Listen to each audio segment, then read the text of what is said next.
Passive voice past continuous tense. अब आज हम आप लोग को पढ़ाने वाले हैं पास्ट कॉन्टिन्यूअस का ये पैसिव वॉइस।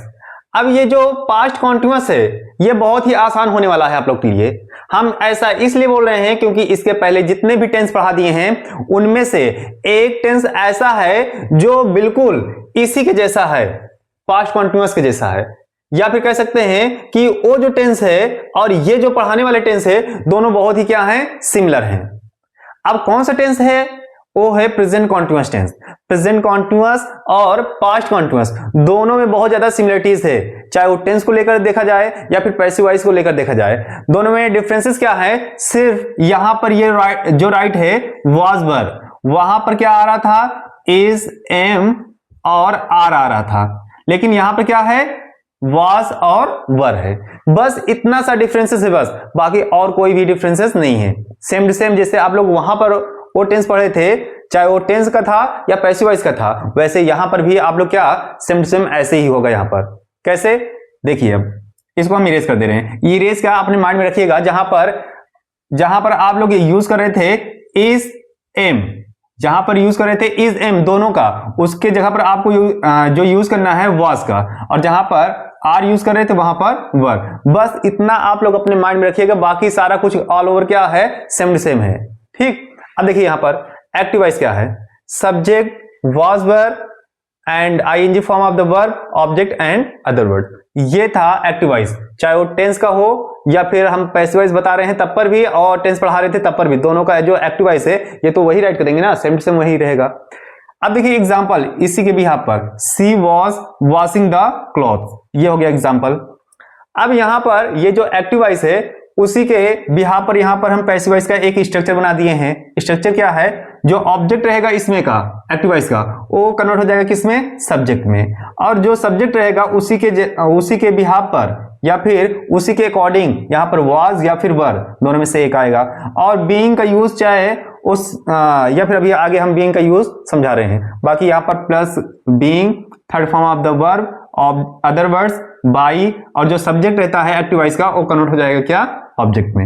ये था क्या स्ट्रक्चर। ये तो जो राइट था वही हम पढ़ दिए हैं बस, बाकी ये तो आप लोग को भी पढ़ना आ रहा था, ठीक ना। बाकी यहां पर जो अब आगे है वो आप लोग के लिए समझना बहुत ही जरूरी है। जैसे यहां पर रूल क्या है? देखिए, अगर सिंगुलर सब्जेक्ट रहेगा तो उसके साथ वाज का यूज करेंगे, अगर प्लूरल सब्जेक्ट रहेगा तो उसके साथ वर का यूज करेंगे। और ये किस सिंगुलर सब्जेक्ट और प्लूरल सब्जेक्ट की बात कर रहा है? जो ऑब्जेक्ट रहेगा वही जो बन रहा है क्या? सब्जेक्ट, इसकी बात कर रहा है।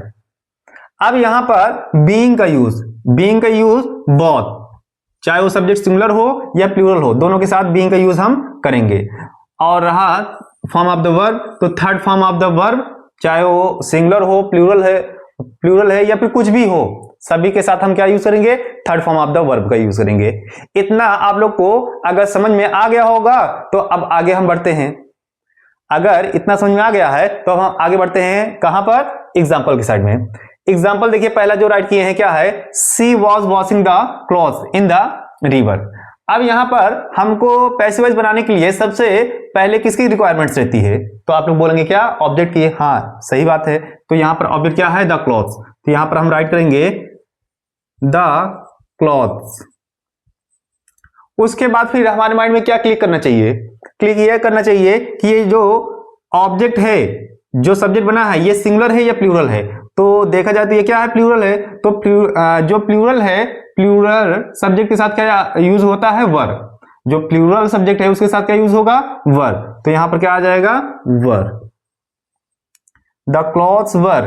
अब उसके बाद फिर क्या यूज करेंगे? Third form of the verb. देखिए, ऑब्जेक्ट कन्वर्टेड इनटू सब्जेक्ट, उसके बाद फिर वाज वर, दोनों में से एक आ गया यहां पर। उसके बाद फिर बीइंग, तो बीइंग, हाँ पहले बीइंग का यूज करेंगे, तो यहां पर क्या होगा?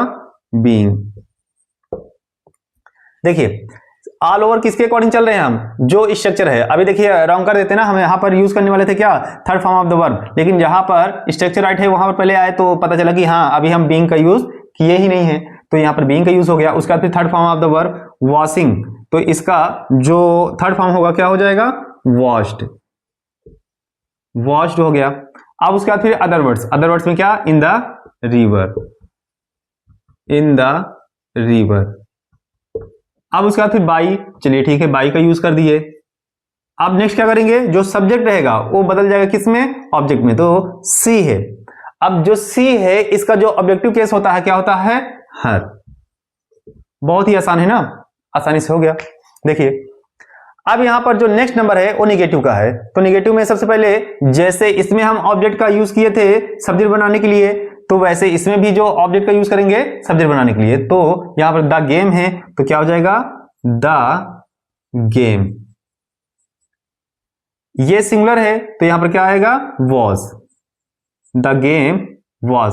अब यहां पर देखिए ये स्ट्रक्चर है, आप लोग को अपने माइंड में रखना है क्या बात, एक बात का यूज करना है, सॉरी एक बात यहां पर आप लोग को याद रखना है कि जब भी नेगेटिव रहेगा, नेगेटिव में क्या करना है कि जो वाज वर और बीइंग है इन दोनों के बीच में क्या यूज करेंगे, हम नॉट का यूज करेंगे। तो यहां पर क्या आएगा, not, the game was not being.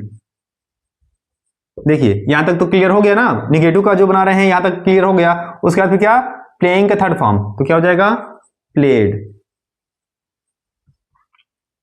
The game was not being played, other words क्या है, विथ मी, विथ मी। उसके बाद फिर बाई। नेक्स्ट क्या है, सब्जेक्ट कन्वर्टेड इनटू ऑब्जेक्ट, तो सब्जेक्ट क्या है, दे, तो बाई देम हो जाएगा, दे का। ठीक, ये अब आप लोग को समझ में आ गया होगा। अब आगे हम बताते हैं किसका, ये नेक्स्ट बताने जा रहे हैं इंट्रोगेटिव का, ठीक ना।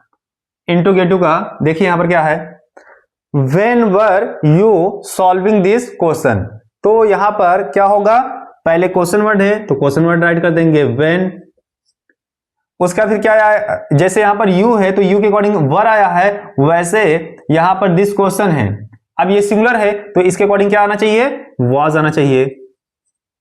When was this question, this question. Structure समझ लीजिए पहले क्या होगा, पहले क्वेश्चन वर्ड्स, फिर जो ऑब्जेक्ट रहेगा वो सब्जेक्ट बनेगा, उसी के अकॉर्डिंग यहां पर वॉज वर, उसके बाद फिर क्या, बीइंग का यूज करेंगे, तो बीइंग का यूज यहां पर कर दिए। अब बीइंग का यूज कर दिए, अब उसके बाद फिर क्या आएगा, third form of the verb. Third form of the verb का मतलब क्या, सॉल्विंग का solved, solved, third form of the verb यहां तक हो गया। अब अदर वर्ड्स, अदर वर्ड्स क्या इसमें कहीं दिखाई दे रहा है, हमको नहीं दिखाई दे रहा है, तो यहां पर क्या करेंगे, बाई का यूज करेंगे, अदर वर्ड नहीं है तो बाई। उसके बाद फिर क्या, यू है, यू का आप लोग को अच्छे से पता है कि जो ऑब्जेक्टिव केस क्या होता है, सेम सेम वही होता है, यू ही होता है। तो यहां पर ऑल ओवर क्या आप लोग क्या सीख लिए, कौन सा टेंस, पास्ट कॉन्टिन्यूअस टेंस, जो एग्जैक्टली कॉपी था किसके जैसे, प्रेजेंट कॉन्टिन्यूअस। यहां पर हम आप लोग को समझाने के लिए इसको राइट किए थे, इसको हम इरेज कर दे रहे हैं अब। ठीक, ये हो गया। अब लास्ट जो बचा है, आप लोग सोच रहे होंगे सर इसे नहीं बता रहे हैं, हाँ इसे इसलिए नहीं बता रहे हैं क्योंकि ये आप लोग को क्या है, होमवर्क है, ये आप लोग का होमवर्क है और इसे आप लोग को अपने आप से करना है। अगर नहीं आता है तो आप लोग क्या करिएगा, कमेंट करिएगा और हम इसको बताएंगे फिर, हाँ इसका क्या पैसिव वॉइस होता है। तब तक के लिए आप लोग क्या, ऐसे ही कई सारे एग्जाम्पल आप लोग के बुक्स में, एक्सरसाइज बुक्स में होंगे, तो उसे आप लोग क्या करिए, सॉल्व करते रहिएगा, उसे कन्वर्ट करते रहिएगा कि पैसिव वॉइस जो हम कर रहे हैं वो सही है या नहीं है। लेकिन आप लोग के बुक से भी कोई अगर पैसिव वॉइस फंस रहा है, आप लोग को नहीं आ रहा है, तो उसको भी कमेंट करिएगा और हम उसको भी यहाँ पर आप लोग को बताएंगे कि हाँ उसका पैसिव वॉइस कैसे आप लोग को कन्वर्ट करना है। तब तक के लिए thank you for watching this video. Okay.